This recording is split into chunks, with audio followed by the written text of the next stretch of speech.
JSAM ministries வழங்கும் வேதமும் குறளும்.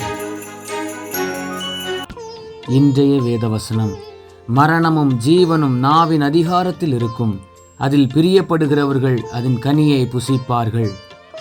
குறள் இப்படியாய் சொல்லுகிறது: பல சொல்ல காமுறுவர் மன்ற மாசற்ற, சில சொல்லல் தேற்றாதவர். இதனுடைய விளக்கம் என்னவெனில், குறையில்லாத சில சொற்களாலே தம் கருத்தை விளக்கி சொல்வதற்கு அறியாதவர்களே பல சொற்களை சொல்வதற்கு எப்போதும் விரும்புவார்கள். வேதவசனம் இப்படியாய் சொல்லுகிறது: கெட்ட வார்த்தை ஒன்றும் உங்கள் வாயிலிருந்து புறப்பட வேண்டாம்.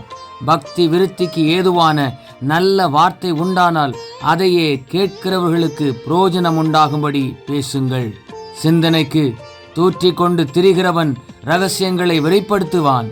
ஆதலால் தன் உதடுகளினால் அலப்புகிறவனோடே கலவாதே. அவனவன் வாயின் பலனால் அவனவன் வயிறு நிரம்பும், அவனவன் உதடுகளின் விளைவினால் அவனவன் திருப்தி ஆவான். ஜெபிப்போம்.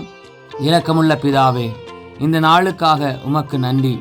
நாங்கள் மற்றவர்களை குறை கூறி சாபத்தை சம்பாதியாமல் பிரயோஜனமுள்ள வார்த்தைகளை மட்டும் பேசவும், பக்தி விருத்திக்கு ஏதுவான வார்த்தைகளை மட்டும் உபயோகித்து உம்முடைய நாமத்தை உயர்த்தவும் எங்களுக்கு கிருபை செய்யும். இயேசுவின் நாமத்தில் பிதாவே, ஆமேன். இந்த நாள் இனிய நாளாக அமைய வாழ்த்துக்கள். கர்த்தர் உங்களை ஆசீர்வதிப்பாராக. ஆமேன்.